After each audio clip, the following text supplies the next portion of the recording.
Perfect. Perfect.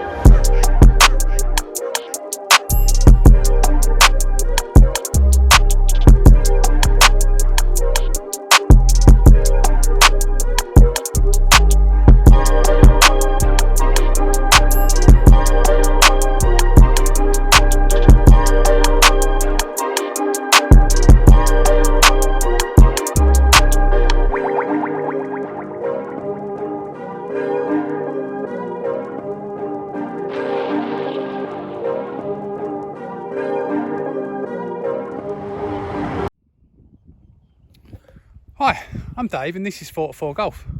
Today I'm going to be reviewing the Taylormade My Round Pro app, specifically on the Apple Watch. You may have already seen a review I did of the Hole19 app. I just wanted to go pound for pound against one of the other big players in that category. So, on the face of it, the interface is very, very similar. So you always get a distance as well as the front and back of the green, and the ability to tag shots on as well. So that doesn't change between the two apps. What I suppose I do like about this Taylormade one over the Hole19 app, certainly from a free perspective, is that straight out of the box, no subscription or anything on that. This will also give you distances while you're going round as well. So I do like that a lot. Downsides, I haven't been able to work out getting this to actually work on the watch and the phone at the same time. So if I don't know a particular, the way a hole looks or something like that, or if there's any hazards on it, then that can be a little bit of a pain. But anyway, in terms of tagging shots on, pretty straightforward. So I'm basically on the tee box that I'm playing at the moment. So all I do, if I sit you guys down there, so all I do, effectively, I come and I press to add a shot. Once I've done that, it will ask me to pick the club that I'm going to hit now. Yeah, I'm probably going to hit driver on this one, so I'm going to tag that on, and you then see that the D and the number there, get off there, fly, they've been a nightmare today, will also then appear, and he wants to be on it again. Everyone wants to be on YouTube. Anyway, let's hit this shot and then show you how the distance tagging works as well.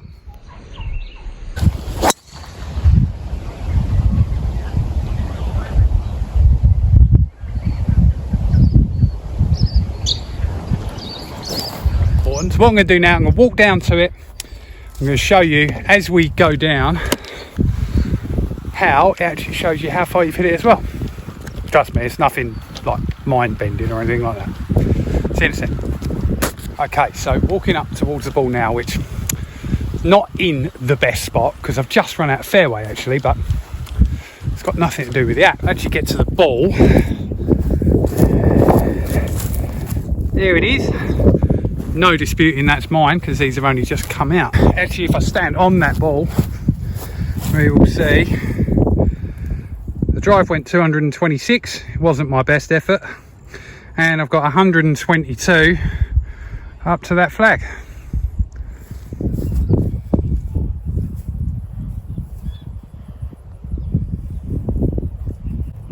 The scrapes I get myself into.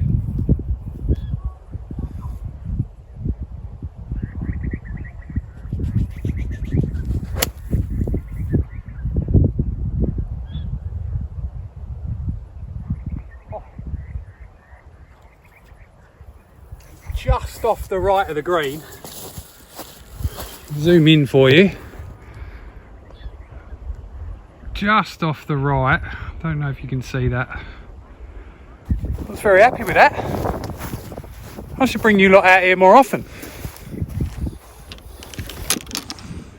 So it is just off the green, but I don't think there's a player in the world that isn't on a tour somewhere that wouldn't be putting this. So I'm going to show you how you then tag on putts.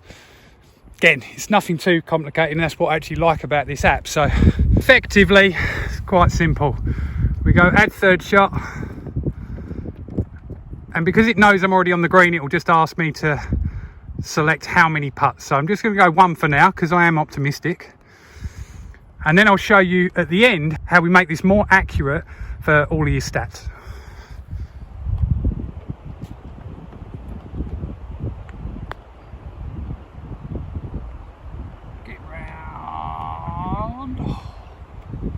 Wow. To be fair, it's probably the hardest putt on this course, so I will take that from there. I just hit that plus, change that to 2 putts, end the hole, and then it will take you back to the score, and it will automatically advance it to the next hole, which is another nice touch as well.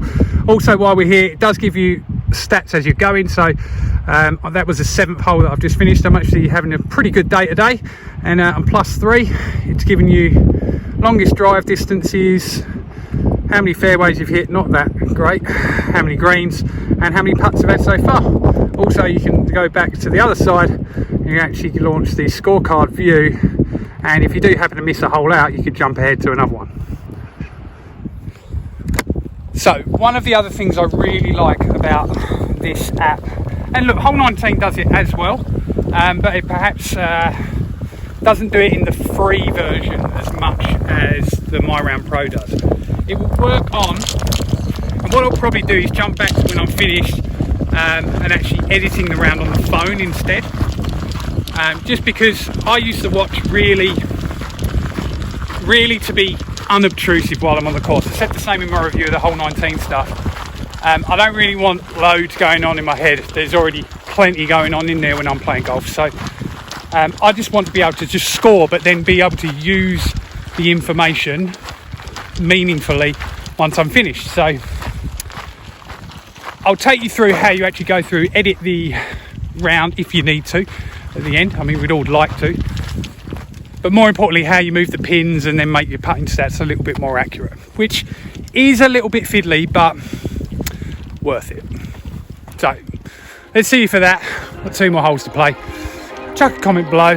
3 over at the moment. I've got a par 3 and a par 5 to go. What do you reckon? I'll tell you when we're finished. Perfect.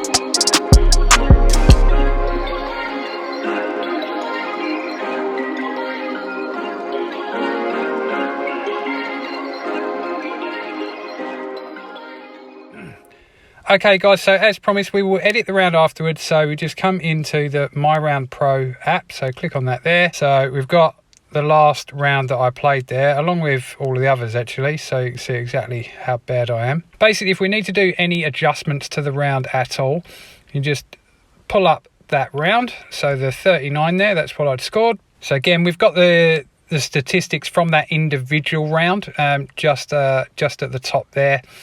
If I need to make any changes, it will give me other stats, which I'll probably just go through to start with. But so give me my longest drive, how many fairways I hit, which really wasn't good enough. But if you're hitting +3 off of that many fairways, does it really matter? Greens in red was good. It was not too bad. There were a couple there that really, when I do the editing, they should become off of the green ever so slightly, but so that should probably only be 3, to be honest, which isn't as good. But putts wise, 17, which is probably where I'm losing those shots there.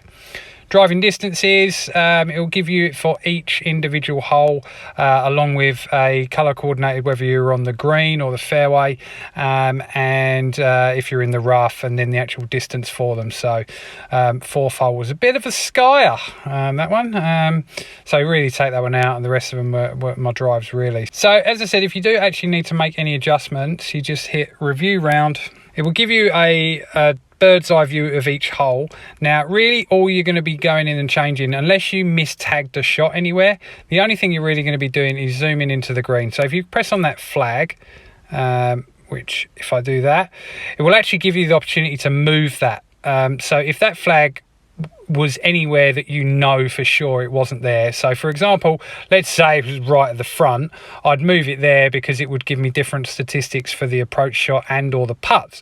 Now I know that this was pretty much, it was real tight up to there, which was why I was amazed that I actually chipped it in. So I'm going to pop that one there, and then hit done. I then come up to the top and I hit on the next hole, the number 2 there, and that will take me across to that. Again, if I do need to make any adjustments to these, I can do. This one, probably I know that the pin itself was actually more over here. Once I do that, hit done, I can then click on the individual putts themselves and I can then make adjustments. So I know that the first putt that I took was actually all the way over here. The second putt I had was from back behind the hole. In fact, it nearly went off the green. So just about there. And then the third one was simply a tap in from there. Now, the reason you would go through and do that is to gain some more in-depth analysis on the putting side of it, to see if you actually are losing shots, because there's a big difference between taking 3 putts from 10 feet and 3 putts from, well, 18 meters, as it's suggesting that one there. So, you know, around 50 feet. I do like to go in and change this, but I'm not militant with it by any means. If I go to the third hole, I know that this pin was probably a bit more here. And then if I actually go in and change these as well, I know that that pitch shot was actually a little bit long, and then the one coming back was again simply just a kick in. Again, if I was going to go through it in more depth myself, I would do that. That's where I skied that drive, as you can see there. So a driver of 166 and then a 3-wood of 230 meters. So as I said, you would carry on, you'd go through that, you'd add them all up, and then simply you go and save the round. As we'll see, that's actually adjusted the strokes gained ever so slightly. So if I went through and changed that throughout all of the holes, it might adjust that a little bit, because to be honest, I don't think I putted too badly today. So 1.5 strokes over 9 was probably not correct. You can get slightly more in-depth stats as well. So I can go into here and I can actually see my par 3, 4 and 5 scoring averages. So I can see that I played the par 5s, or the 2 par 5s, pretty well. Par 3's okay, and I was a little bit above, and a score of 78, which I'd be over the moon with. Any sand saves and etc. So average differences per club, but also the shots, how many of your clubs that you hit. So this is, it scales it back to an 18 holes, so these are actually halved. And then strokes gained individually for each club as well. So this is telling me that my sand wedges gained me nearly 3 shots, whereas my 3 hybrids lost me nearly a shot, 6 iron half a shot. There are a bucket load of stats in here. There really are. The analysis is there for as you want it. So I have got this, apologies, I've got this to a 5 handicap baseline at the moment. So in my last 5 rounds, this is telling me that I'm losing a couple of shots putting, I'm losing half a shot short game, half a shot approach, but I'm gaining a full shot. So if we say that I'm only 2 strokes off, and that's from my putting, I know that I need to put some effort into putting. Okay, sorry guys, that section was a little bit longer than I expected it to be. But I do like this app overall in comparison to the Hole19 app, just from the what's free perspective. I think if you actually pay for the Hole19 element, the premium features, it maybe is a little better. But for someone like me, I probably want it to be as little invasive as possible. And also I'm a bit of a cheapskate. I like this free version. It gives me enough. And from here, I can actually tailor my practice to improving. So guys, if you did enjoy the video, thank you very much for watching. Smash that like button, comment below, and subscribe to the channel if you haven't done so already. If you are a subscriber, do smash that bell so that you get notifications when new videos come out as well. And I will see you again soon.